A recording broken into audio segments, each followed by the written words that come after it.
Paul's letter to the Romans. It's one of the longest and most significant things ever written by the man who was formerly known as Saul of Tarsus. He was a Jewish rabbi belonging to a group known as the Pharisees, and he was passionate and devout to the Torah of Moses and the traditions of Israel. And he saw Jesus and his followers as a threat. But then he had a radical encounter with the risen Jesus, who commissioned him as an apostle, like an official representative, to the world of non-Jewish people called Gentiles in the Bible. And so he started going by his Roman name, Paul, and he traveled all around the ancient Roman Empire, telling people about the risen King Jesus, and forming his followers then into these new communities called churches. And Paul would occasionally write letters to these new Jesus communities to help them foster their faith or answer questions, and the book of Romans is one of these. It was actually written quite late in his career. Now, we know from the book of Acts that the church in Rome had existed for some time, that it was made up of Jewish and non-Jewish followers of Jesus. But at one point, the Roman Emperor Claudius had expelled all of the Jewish people from Rome. And then about 5 years later, all of those Jews, including Jesus-following Jews, were allowed to return. And when they did, they found a church that had become very non-Jewish in custom and practice.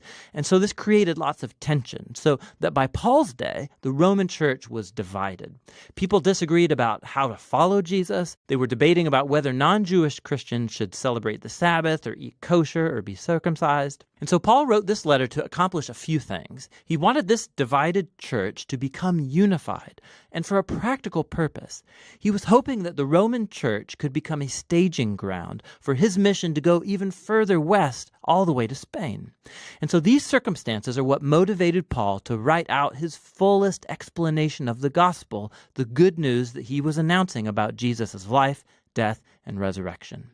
Now, the letter is designed to have 4 main movements, but it's unified as one long flowing exploration of the gospel. The gospel, Paul says, first of all, reveals God's righteousness, and then it also creates a new humanity, which fulfills God's promise to Israel. And so it's this gospel that's going to unify the church. In this video, we're just going to explore the ideas in chapters 1 through 4. So Paul opens by introducing himself as an apostle appointed by God to spread the gospel about Jesus, how he's the Messiah of Israel who was raised from the dead as the Son of God, King of the nations.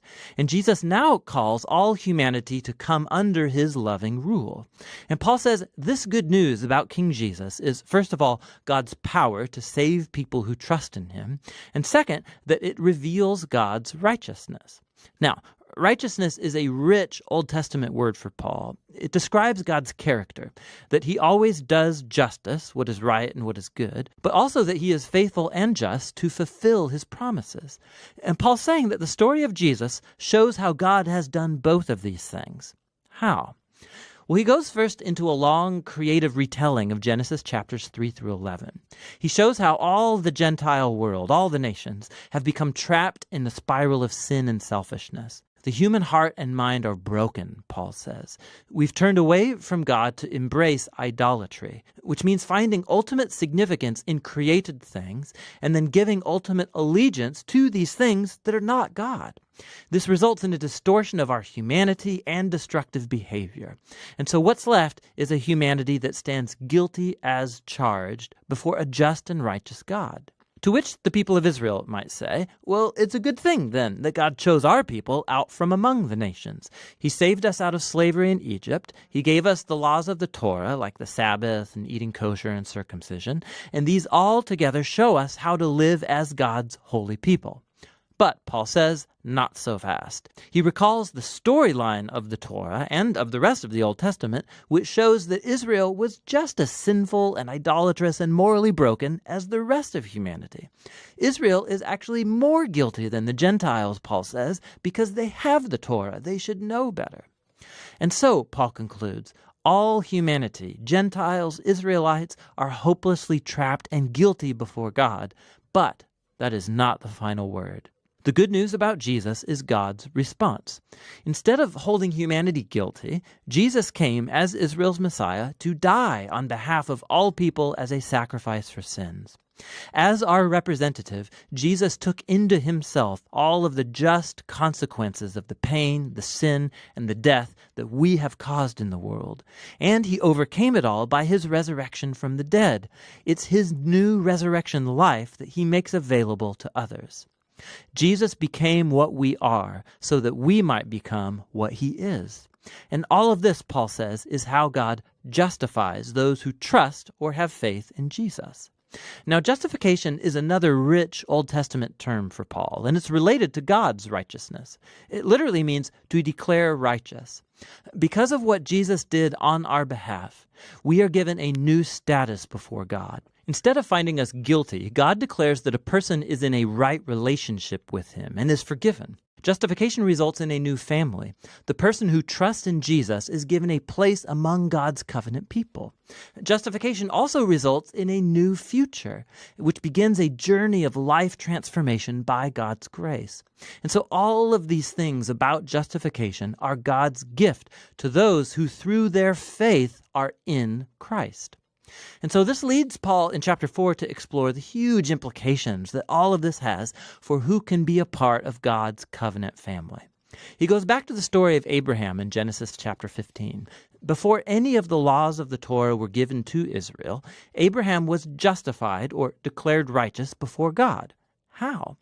Well, God promised that Abraham would become a father of a large multi-ethnic family that would receive God's blessing. But he and his wife Sarah, they were really old. They had never been able to have children. But nonetheless, Abraham had radical faith and trust in God's promise, and so God declared him to be righteous. And so Paul says, now Abraham has become the father of God's new covenant family, and it's spreading all around the world. It's made up of Jews and Gentiles who have the same kind of faith and trust in the one who fulfilled God's promise to Abraham, Jesus the Messiah. So let's pause and summarize Paul's main ideas here in chapters 1 through 4, because they're the foundation for understanding the rest of the letter. All humanity is hopelessly trapped in sin and needs to be rescued. That rescue, however, is not going to happen by people trying to obey the laws of the Torah. Rather, God's righteous character has moved him to rescue the world through Jesus' death and resurrection, so that he could create that multi-ethnic family of Abraham based on faith as his own new covenant people. And so Paul's going to go on to show how this new family is a part of something much, much bigger that calls them to a whole new way of life together. But it's all going to be rooted in these core ideas explored in chapters 1 through 4 of Paul's letter to the Romans.